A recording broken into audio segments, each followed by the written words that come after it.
ከአምላኬ ጋር እምብዛም ቃሉ ያንሳል መሰል ማለት የምንገናኘው ሁለት አጠር ያሉ ትዕዛዝ መሰል ጸሎቶቼን ልናገር ስል ነው። አንደኛው ለእናቴ አጸደገነትን፣ ሁለተኛውና ዋነኛው ደግሞ ወደፊት የምወልደው ልጄና ልጁ አሁን ላይ የምታወቅበትን ደርባባዬ ንፍጦ የሚለውን ስሜን እንዳይሰሙት ብቻና ብቻ ነው። እኩለ ሌሊት የደርባባዬን ስም እየጠራው አፍንጫዬ መቆጣጠር ያቃተውን ነገር ችላ እያልኩ ማልቀስ መታወቂያዬ ነው። አሁንማ የሰፈር ሰው እንደ ምልክት መጠቀም ጀምሯል። ና እስኪ ጎሽ ደርባባዬ ንፍጦ ሰክሮ የሚያድርበት ቱቦ አጠገብ ካለ ሱቅ ገዝተና ይባላል።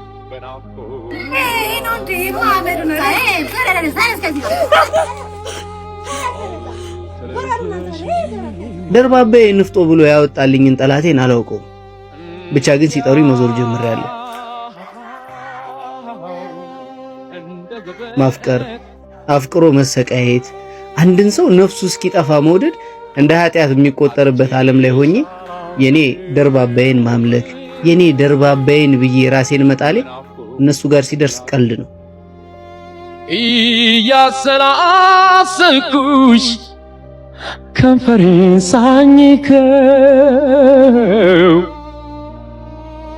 ነበረች ማለት መንፈሴ ገና አወቀው።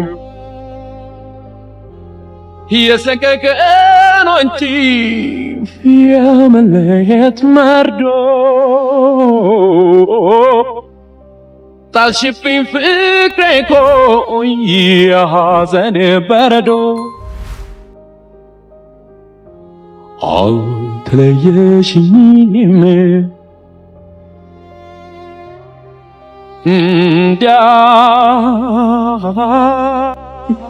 አካሉ ጌታነስ ምትወደው ምግብ ሰርቼልሃለሁ።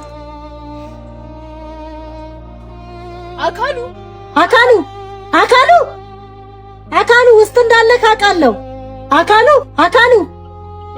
እየሰማኝ ነው። ስማ አንተን እኮ ነው አይሰማም። ይኸውልህ ነገ ባትከፍለኝ ከአቅም በሆነ አውጥቼ የምወረውርልህ። እሺ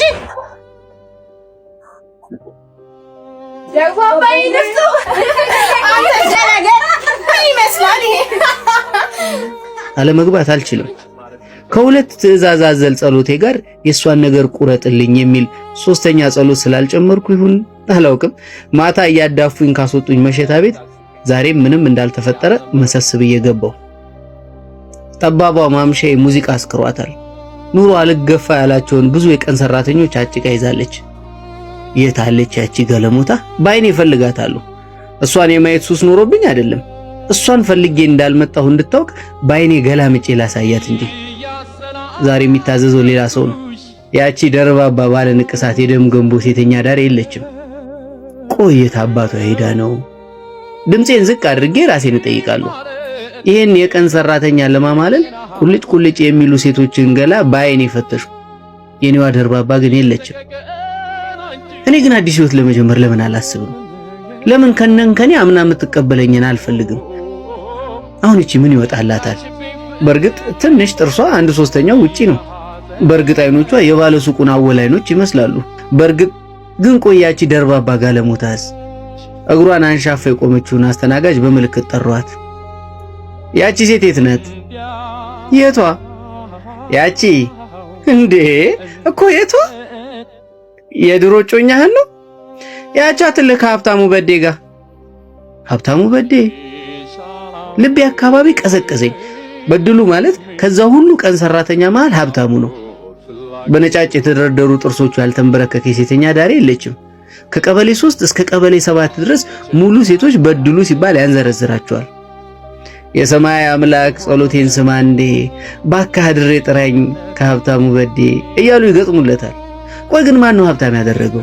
የሀብታም ቤት ዘበኛ ነው እንጂ ይሄ ዘበኛ አያት የኔን ደርባባ የኔን ባለ ንቅሳት እኔን ለመኖር እንድጓጓ አድርጋኝ የነበረች ንግስቴ ደሞ የኔ ይላል እንዴ? እሷ የሁሉም ናት፣ የሁሉም ቀን ሰራተኛ።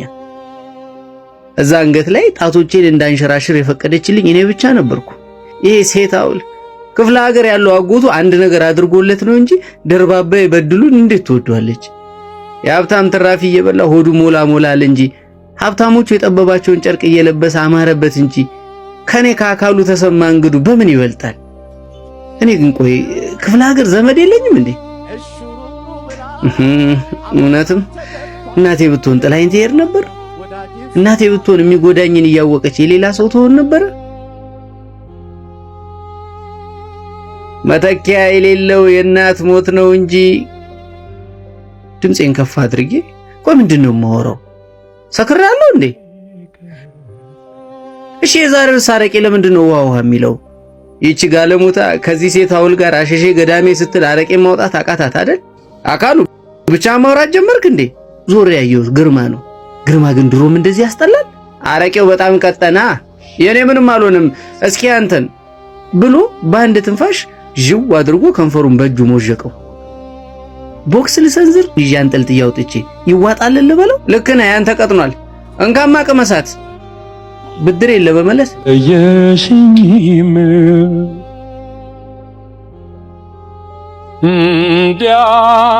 ነይ። አይኔ በንዴት ፈጦ ጠራዋት ያቺን ሸፋፋ። ምን እኔ የእንጀራ ልጅ ነኝ ወይ ውሃ የሚቀርብልኝ? ማለት የኔ አረቄ ለምን ውሃ ተጨመረበት? ውስጥ ያለው ንዴትና አለህ አግዞኝ በጣም ጮኩኝ። ሙዚቃው ተቀነሰ። ሁሉም ሰው ወደ እኔ ዞረ። ደርባባይም ጨልጠ ጠጥታ አፍን አትክፈት ወደዛ። የኔ ከዛ የሴተኛ ዳሪ ጋር መጣላቴ ነው አይደል እኔን እንድትበድሉ ያረጋችሁ? ሰካራ ጎሽ አረጋገጠችልኝ ያቺ ጋለም። አንተ ሰው ለአፍ ለከታ በጅለት በድሉ ነው። ባላበጅለትስ ቆምኩኝ። በእርግጥ አረቄው ነው የቆመው። እኔማ በምን አቅሜ እኔ አበጅልሃለዋ። እንግዲያውስ ያኔ ወንድ ከሴቱ ይለይለታል። ተጠጋሁት። አንተ ሰው አትነካካኝ፣ ኋላ ጉልቦታህን መጥቼ ያለ ዘር እንዳላስቀርህ። አይኖቹ ፈጠው እስኪ አንድ ቃል ተንፍስ የሚሉ ይመስላሉ። ደርባባዬ ፈርጣማ እጆቹን ይዛ ተበድልዋ ሰበብ ይሆንብሃል ስትለው ጆሮዬ ገባ። የጨጨሆ ገብርኤል አካሉዬ ለኔ ወንድ አንተ ብቻ ነህ ብላኝ ነበርኩ። ከአምላኳ ቀጥላ ያለኋት ብቸኛው የራሷ ሰው ነበርኩ። ጉንጫ አካባቢ ራሰኝ። እምባዬ ያ ሁሉ ሰራተኛና ደርባባዬ ፊት አዋረደኝ። ወዲያው በለበስኩት ልብስ ጠርጌ አንተ ሴት አውል አላስጨረሰኝም። አንዳች ነገር ላይ ላይ ተከመረ። ለማርያም ዝክር የተጎዘጎሰው ቄጤማ ላይ ፊቴን ሸፍኜ ጥቅልል ብዬ ተኝቻለሁ።